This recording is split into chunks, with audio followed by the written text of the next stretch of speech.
Hi and hello everyone. Welcome to future vision study centre. இன்னைக்கு நம்ம வீடியோவில் என்ன பார்க்க போகிறோம் அப்படின்னு பார்த்தீங்க அப்படின்னா unit 3 that is history and background of Tamil Nadu பார்க்க போகிறோம். அதில் வந்து ஃபர்ஸ்ட் நம்ம எஜுகேஷனல் சிஸ்டம் எப்படி டெவலப் ஆச்சு ஃப்ரம் த சங்கம் ஈஸ்டில் த ஆஃப்டர் இண்டிபெண்டன்ஸ் வரைக்கும் எப்படி இருந்தது அப்படின்றத நம்ம பார்த்தோம். இப்போ இந்த இதில் வந்து role of social and political movements in education அதை நம்ம பார்க்கலாம். சோஷியல் ரிஃபார்ம் மூமெண்ட்ஸ் 19th செஞ்சுரியில், ஓகேவா? 19th செஞ்சுரி அப்படின்னாவே என்னது, ஆஃப்டர் இண்டிபெண்டன்ஸ் அப்படின்ற மாதிரி தான் வருது. அந்த டைமில் விமென்ஸ் எஜுகேஷன், ஏன்னா அதுக்கு முன்னாடி வர பெண்களுக்கு வந்து இந்த சங்கம் ஏஜ்லேருந்து அந்த களப்பிரர்கள் காலம் தாண்டும் போதே பெண்களுக்கு மரியாதையோ கல்வியில் வந்து ஒரு ஈக்குவலண்ட் ஆப்பர்ச்சுனிட்டி எதுவுமே வந்து கொடுக்கறது இல்லை. அந்த காலத்துல இருந்தே பெண்களுக்கு வந்து ஈக்குவலண்ட் எஜுகேஷன் கொடுக்கணும். அப்புறம் வந்து இந்த ஜாதி அடிப்படையிலான எஜுகேஷன் அந்த ஹிண்டரன்ஸ் எதுவும் இல்லாமல் எல்லாருக்கும் எஜுகேஷன் கிடைக்கணும்னு சொல்லிட்டு என்ன பண்ணிட்டு இருக்கோம் அப்படின்னு பார்த்தீங்க அப்படின்னா போராடிட்டு இருக்கோம். 19ஆம் நூற்றாண்டுலையும் விமென்ஸ் எஜுகேஷன், தட் இஸ் பெண் கல்வி, அபாலிஷன் ஆஃப் கேஸ்ட், சாதி ஒழிப்பு, அன்டச்சபிலிட்டி, தீண்டாமை, இது மூணத்தையும் ரொம்ப மெயினாக வச்சு தான் வந்து நம்மளுடைய எஜுகேஷன் சிஸ்டம் கொள்கைகளாகட்டும் கரிக்குலம் எல்லாமே வந்து டிசைன் பண்ணப்பட்டுச்சு, ஓகேவா? இந்த மாதிரி அதாவது women's education, abolition of caste, untouchability அப்படின்னு சொல்லும் போது நிறைய சமூக சீர்திருத்தவாதிகள் வந்து வந்தாங்க. அதில் முக்கியமான ஆட்கள்னு பார்த்தீங்க அப்படின்னா ராஜா ராம்மோகன் ராய், ஜோதிபா பூலே, அடுத்து வந்துட்டு பெரியார், டாக்டர் அம்பேத்கர், காந்திஜி, இவங்கெல்லாம் வந்து ரொம்ப முக்கியம். நம்ம ஃபிலாசபர்ஸ், இந்தியன் ஃபிலாசபர்ஸ்னு பார்த்தோம் இல்லையா? இவர்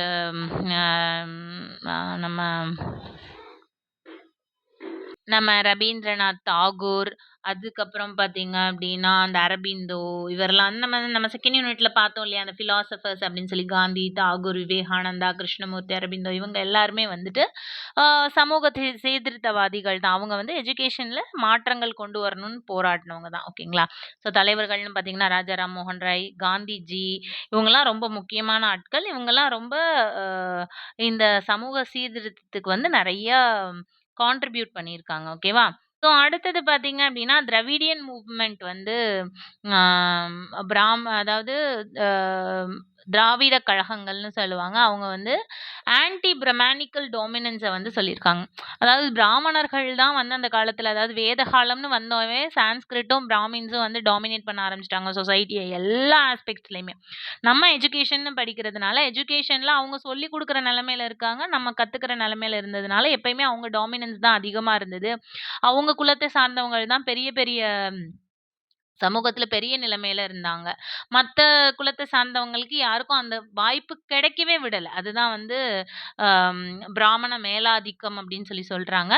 அந்த பிராமண மேலாதிக்கத்துக்கு அகெயின்ஸ்டா வந்த ஒரு சோஷியல் மூவ்மெண்ட் என்ன, பொலிட்டிக்கல் மூவ்மெண்ட் எப்படி வேணா வச்சுக்கலாம், திராவிடியன் மூவ்மெண்ட்னு சொல்லலாம். காந்தியன் மூவ்மெண்ட், ஓகேவா? காந்தியனுடைய நைட் ஹலம் நம்ம பார்த்தோம் இல்லையா? 1837 நினைக்கிறேன், if I'm not wrong. Sorry, 1937, ஓகேங்களா? 1937ல நைத்தலம் அல்லது ஆதார கல்வி இல்லைனா வர்தா கல்வி முறை, நம்ம எப்படி வேணால் சொல்லலாம். காந்தியன் மூவ்மெண்ட் பேசிக் எஜுகேஷன் அப்படின்ற ஒரு கான்செப்டை கொண்டு வராங்க. பட் அதுலேயும் இந்த கிராஃப்ட் எஜுகேஷன் வந்து கொடுக்கணும் அப்படின்ற மாதிரி சொல்கிறாங்க. ஆனால் அதுலேயும் வந்து ஒரு பொலிட்டிக்கல் இதை கொண்டு வந்து வர்ணாசிரமம் அப்படின்னு சொல்லி பெரியார் சொல்லி அதை வந்து 1950ல் வந்து ட்ராப் பண்ணிடுறாங்க. 1950ல் இந்த பேசிக் எஜுகேஷன் நைத்தலமை வந்து ட்ராப் பண்ணிடுறாங்க. ஏன்னா இவங்களுக்கு வந்து இப்போ ஆர்ட் அண்ட் கிராஃப்ட் தானே கொடுக்கணும்னு சொல்கிறாங்க. ஆர்ட் அண்ட் கிராஃப்ட் கொடுக்கும்போது என்ன ஆகுது அப்படின்னா, இப்போது நான் வந்து ஒரு மண்பாண்டம் செய்கிற கலைஞரோடைய நான் பொண்ணு அப்படின்னா, நான் வந்து நான் 6வது படிக்கும்போது நீ ஏதாவது ஒரு கிராஃப்ட் எடுத்து படிச்சுக்கோன்னா நான் ஆப்வியஸாக என்ன படிப்பேன், என்னோட அப்பா செய்கிற அந்த கிராஃப்ட் தொழில தான் நான் படிப்பேன் இல்லையா? அட்லீஸ்ட் எஜுகேஷன் எனக்கு சப்போர்ட் பண்ணலனாலும் எங்கள் அப்பா பண்ணுறதை நான் பண்ணிட்டு போயிடுவேன் அப்படின்ற கான்செப்டில் படிப்பேன். இதை பொலிட்டிக்கலாக எப்படி கொண்டு வந்துட்டாங்க அப்படின்னா, அப்போ மண்பாண்டம் செய்கிற தொழில் செய்கிற அவங்களோட பொண்ணு வந்து மண்பாண்டம் தான் திருப்பி செய்யணுமா, அவங்க படித்து முன்னேறக்கூடாதா?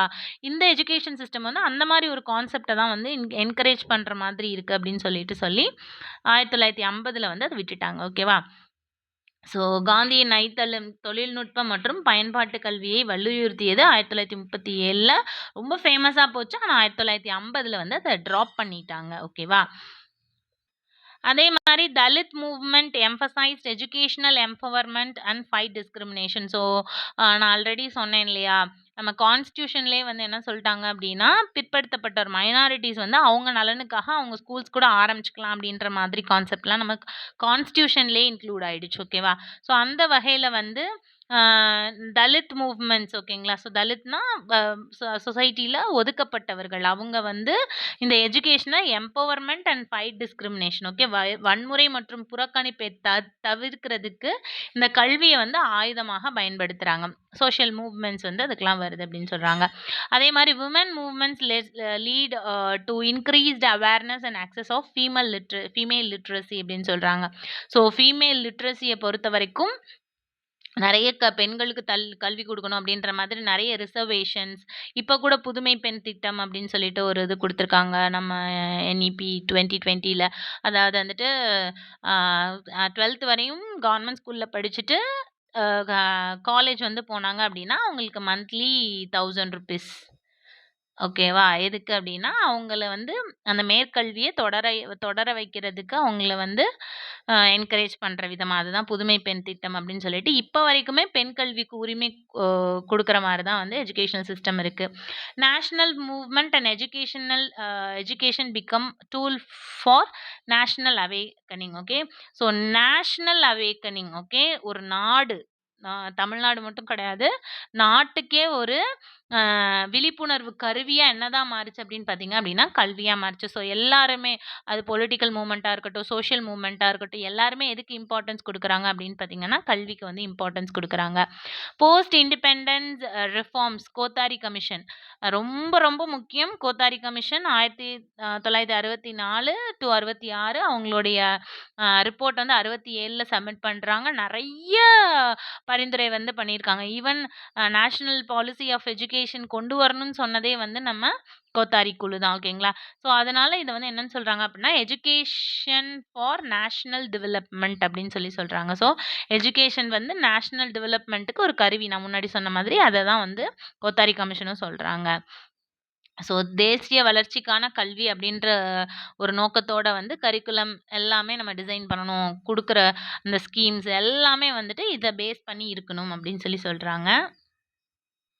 ஸோ இதில் விட்டு போன தகவல்கள்லாம் என்ன அப்படின்னு பார்த்தீங்க அப்படின்னா இல்லம் தேடி கல்வி தமிழ்நாடு லெவலில் என்னென்ன எஜுகேஷ்னல் இதெல்லாம் கொண்டு வந்திருக்காங்க அப்படின்னு பார்த்தீங்க அப்படின்னா இல்லம் தேடி கல்வி இது இங்கிலீஷ்லேயே இல்லம் தேடி கல்வின்னு தான் கொடுப்பாங்க. ஓகேவா? So don't worry. Name of the scheme itself Illam Thedi Kalvi which was established in October 2021. ஓகேவா? அதுக்கப்புறம் எண்ணும் எழுத்தும்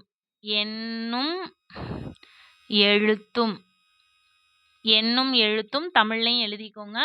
ஸோ இது வந்து ஜூன் 2022ல வந்து கொண்டு வந்திருக்காங்க. ஓகேவா? அடுத்தது வந்து இது ரெண்டுமே ஸ்டேட் லெவல்ல. சென்ட்ரல் லெவல்ல பார்த்தீங்க அப்படின்னா நிபுன் பாரத் அப்படின்ற ஒரு ஸ்கீம் கொண்டு வந்திருக்காங்க.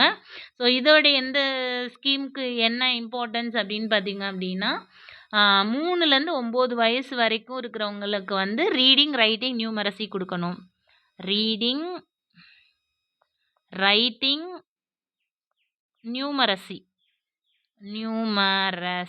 நியூமரசினா கணக்கு. Okay, basic reading writing numeracy 3 to 6 அது படித்தாலும் சரி படிக்காமல் ட்ராப் அவுட்ஸாக இருந்தாலும் சரி யாராக இருந்தாலும் அவங்களுக்கு வந்து அந்த பேசிக் நியூமரசி வந்து கொடுக்கணும் அப்படின்னு சொல்கிறது தான் அந்த நிபுன் பாரத். இது வந்து சென்ட்ரல் கவர்மெண்ட் ஸ்கீமு. இல்லம் தேடி கல்வியும் எண்ணும் எழுத்தும் ஸ்டேட் கவர்மெண்ட் ஸ்கீமு. எந்த இயர்னு பார்த்துக்கோங்க 2021 2022 அக்டோபர், இது வந்து ஜூன். ஓகேங்களா? ஸோ இது போக வேறு எதுக்கெலாம் இம்பார்ட்டன்ஸ் கொடுத்துருக்காங்க அப்படின்னு பார்த்தீங்க அப்படின்னா டிஜிட்டல் எஜுகேஷனுக்கு வந்து நம்ம டிஜிட்டல் எஜுகேஷன் கல்வியில் வந்து தொழில்நுட்ப கல்வி அப்படின்ற அந்த இதை வந்து ரொம்ப இம்பார்ட்டன்ஸாக கொடுத்துருக்காங்க. நிறைய கவர்மெண்ட் வந்து ஸ்டெப்ஸ் எடுத்திருக்கு. ஸோ தமிழ்நாடு லெவலில் பார்த்தீங்க அப்படின்னா கல்வி தொலைக்காட்சி அப்படின்னு ஆரம்பித்து நிறைய விதமான அந்த எக்ஸாம் டைம்ஸ்லலாம் பார்த்தீங்க அப்படின்னா நல்லாவே டீச் பண்ணிட்டு இருந்தாங்க. கவர்மெண்ட் டீச்சர்ஸையே வச்சு கல்வி தொலைக்காட்சி அப்படின்னு சொல்லிட்டு இது பண்ணிட்டு இருந்தாங்க. ஸோ இந்த கல்வி தொலைக்காட்சி எப்போ அவங்க கொண்டு வந்திருக்காங்க, இது வந்து தமிழ்நாடு ஸ்டேட் லெவலில், ஓகேங்களா. அதே மாதிரி operation digital board, operation digital board அப்படின்ற கான்செப்டை வந்து 2019 இது பண்ணியிருக்காங்க. ஸோ ஆப்ரேஷன் டிஜிட்டல் போர்டு அப்படின்னா என்னென்னா, டீச்சர்ஸ்க்கு வந்து இந்த டிஜிட்டல் போர்ட்ஸோ இல்லை கம்ப்யூட்டர்ஸோ இல்லை லேப்டாப்ஸோ இந்த மாதிரி ஒரு டிஜிட்டல் இன்ஃப்ராஸ்ட்ரக்சரை க்ரியேட் பண்ணி அதுக்கு ட்ரைனிங் கொடுக்கறது தான் இந்த ப்ரோக்ராம் அப்படின்னு சொல்கிறாங்க, ஓகேங்களா. ஸோ இது போக வந்துட்டு அந்த புதுமை பெண் திட்டம் அப்படின்னு சொன்னேன் இல்லையா, அது வந்து அந்த புதுமை பெண் திட்டத்துடைய ஒரிஜினல் நேம் பார்த்தீங்க அப்படின்னா மூவலூர் ராமாமிர்தம் அம்மையார் memorial higher education assurance scheme, ஓகேவா. மூவலூர் ராமாமிர்தம் அம்மையார் மெமோரியல் ஹையர் எஜுகேஷன் அஷூரன்சி ஸ்கீம், ஓகேவா. இதுதான் இதுக்கு ஷார்ட் தான் என்னன்னா புதுமை பெண் திட்டம் அப்படின்னு சொல்லுவாங்க, ஓகேவா. புதுமை பெண் திட்டம், ஓகே. ஸோ இது எப்போ கொண்டு வந்திருக்காங்க அப்படின்னு பார்த்தீங்கன்னா September 5, 2022 வந்து கொண்டு வந்திருக்காங்க அந்த புதுமை பெண் திட்டத்தை. ஸோ இந்த புதுமை பெண் திட்டத்தோட இன்னும் 2 கொண்டு வந்திருக்காங்க. ஒன்று வந்து புதுமை பெண் திட்டம், ரெண்டாவது வந்து ஸ்கூல் ஆஃப் எக்ஸலன்ஸ் தகைசார் பள்ளின்னு நினைக்கிறேன். ஸ்கூல் ஆஃப் எக்ஸலன்ஸ் தகைசார் பள்ளி அப்படின்னு சொல்லி கொண்டு வந்திருப்பாங்க. மூணாவது மாடல் ஸ்கூல் மாதிரி பள்ளிகள். மூணாவது இங்கே எழுதுகிறேன், மாடல் ஸ்கூல்ஸ் தமிழ்நாட்டில். இது எல்லாமே எங்கள் தமிழ்நாட்டில் மாடல் ஸ்கூல்ஸ். ஸோ எத்தனை ஸ்கூல்ஸ் ஆஃப் எக்ஸலன்ஸ் தகைசார் பள்ளிகள் இருக்குது அப்படின்னு பார்த்தீங்க அப்படின்னா, ஸோ நான் சொன்ன மாதிரி ஃபர்ஸ்ட் வந்து ஸோ இந்த 3 ஸ்கீமுமே தமிழ்நாடு கவர்மெண்ட்னால வெரி ரீசெண்டாக கொண்டு வரப்பட்ட ஸ்கீம்ஸ் தான் இது அப்படின்னு பார்த்தீங்க அப்படின்னா ஸோ இந்த 3 ஸ்கீமுமே புதுமை பெண் திட்டம், தகைசார் பள்ளிகள், மாதிரி பள்ளிகள், இது 3மே வந்துட்டு வெரி ரீசெண்டாக அதாவது பார்த்தீங்கன்னா 2022 செப்டம்பர் 5 கொண்டு வரப்பட்ட ஒரு இதுதான், ஓகேங்களா. ஸோ புதுமை பெண் திட்டம், தகைசார் பள்ளிகள் மொத்தம் தமிழ்நாட்டில் 26 இருக்குது, மாதிரி பள்ளிகள் மொத்தம் 15 இருக்குது. இந்த 3 கான்செப்டுமே ரொம்ப ரீசெண்டாக தமிழ்நாட்டினுடைய கல்வி இதில் வந்து பொலிட்டிக்கல் மூலியமாக கொண்டு வரப்பட்ட ஒரு மிகப்பெரிய விஷயம், ஓகேங்களா. அடுத்தது பார்த்தீங்க அப்படின்னா எஸ்டாப்ளிஷ்மெண்ட் ஆஃப் ஸ்டேட் யூனிவர்சிட்டிஸ், மாநில பல்கலைக்கழகங்களின் நிறுவல். State universities are established by state governments to provide accessible higher education to all sections of society. So மாநில அரசு எந்த பட்டியலில் இருக்குது, இப்போ வந்து உயர்கல்வி வந்து பொதுப்பட்டியலில் இருக்குது, அதை திருப்பி மாநில பட்டியலுக்கு கொண்டு வரணும் அப்படின்றது தான் இப்போ நம்ம NEP நம்ம மு.க. ஸ்டாலின் வந்து அந்த NEPயில் ஒரு திருத்தம் கொண்டு வந்திருக்காரு. ஸோ அதில் வந்து கல்வியை வந்து திருப்பி மாநில பட்டியலில் கொண்டு வரணும் அப்படின்னு சொல்லிட்டு அவங்க போராடிட்டு இருக்காங்க.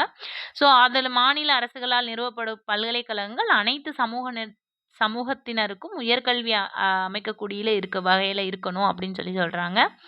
These universities are governed by state acts. Universities governed by state acts, ஓகேங்களா.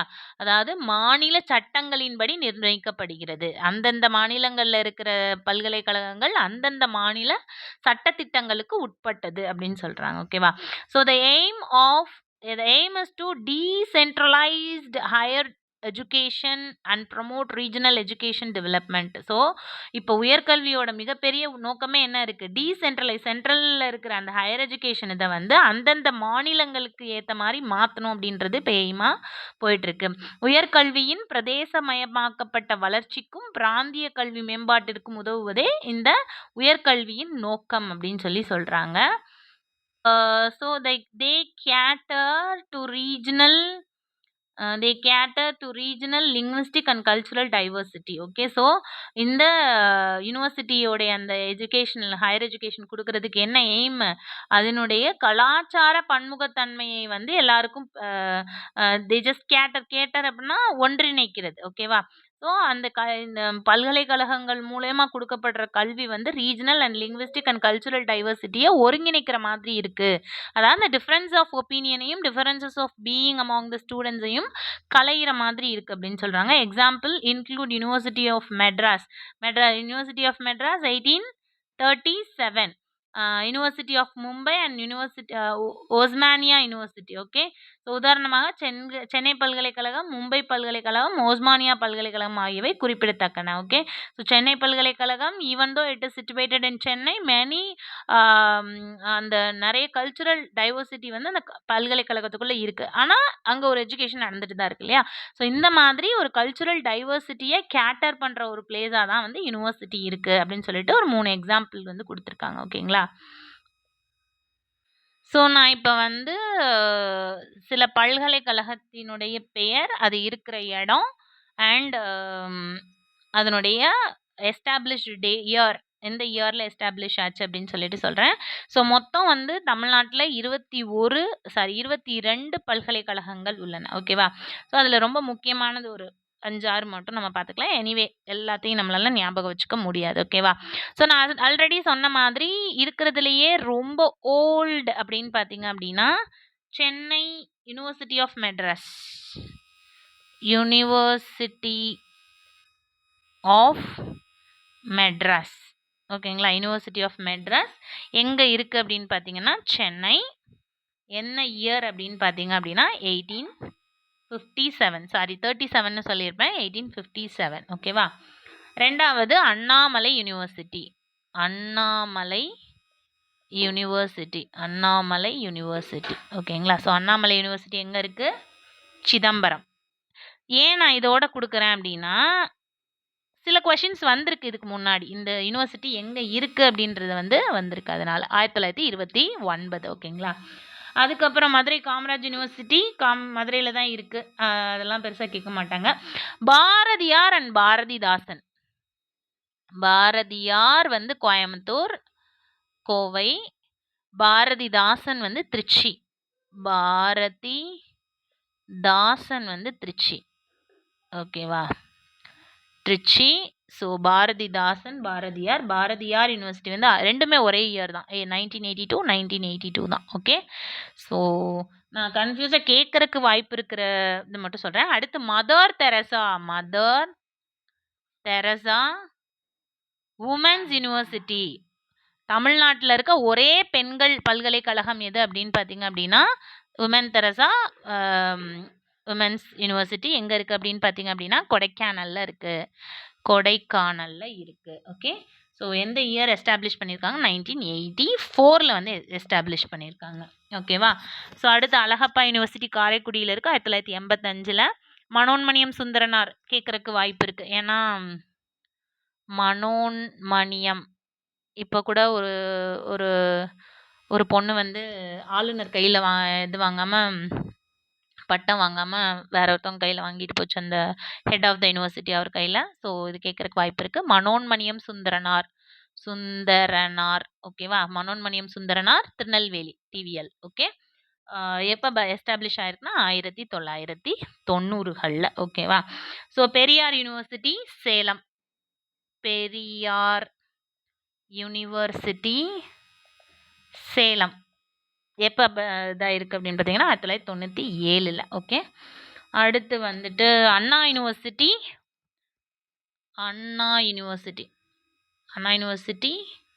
சென்னையில் இருக்குது,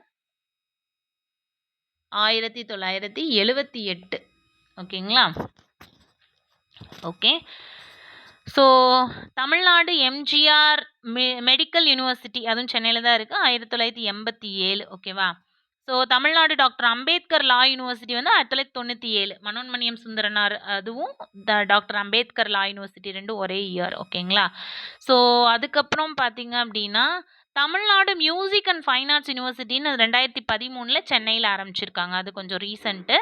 அதுக்கப்புறம் ரொம்ப ரொம்ப முக்கியமான ஒன்று 9வது என்ன அப்படின்னா Tamil Nadu fisheries university. Tamil Nadu fisheries கடல்சார் பல்கலைக்கழகம். Fisheries university. Fisheries university. ஓகேவா? எந்த இயர் அப்படின்னு பார்த்தீங்க அப்படின்னா 2012. ரொம்ப முக்கியம். எங்கே இருக்குது அப்படின்னா நாகப்பட்டினத்தில் இருக்குது. ஓகே. ஸோ இது வந்து இந்த யூனிவர்சிட்டிஸ்லேயே ரொம்ப ரொம்ப முக்கியமான யூனிவர்சிட்டிஸ் இப்போ நான் கொடுத்துருக்கிறது. இது எந்த இடத்துல இருக்குது? அப்புறம் தமிழ் யூனிவர்சிட்டி ரொம்ப ரொம்ப முக்கியம். விட்டுட்டேன் பார்த்தீங்களா? தமிழ் யூனிவர்சிட்டி. தமிழ் யூனிவர்சிட்டி வந்து தஞ்சாவூரில் இருக்குது. டாஞ்சூர் 1981 இதை எஸ்டாப்ளிஷ் பண்ணியிருக்காங்க. ஸோ இதெல்லாமே வந்து தமிழ்நாட்டில் இருக்கக்கூடிய மிக முக்கிய பல்கலைக்கழகங்கள். விமென்ஸ் யூனிவர்சிட்டி ஒன்று தான் இருக்குது, கொடைக்கானலில் இருக்குது. ஓகேவா? ஸோ இதெல்லாமே நீங்கள் படிச்சுக்கோங்க. ஸோ யூனிவர்சிட்டியை பொறுத்த வரைக்கும் ரொம்ப முக்கியமான விஷயங்கள் இவ்வளோ தான். ஓகே. ஸோ நம்ம அடுத்த டாபிக் வந்து அடுத்த யூனிட்டில் அடுத்த வீடியோஸில் பார்க்கலாம். தேங்க்யூ.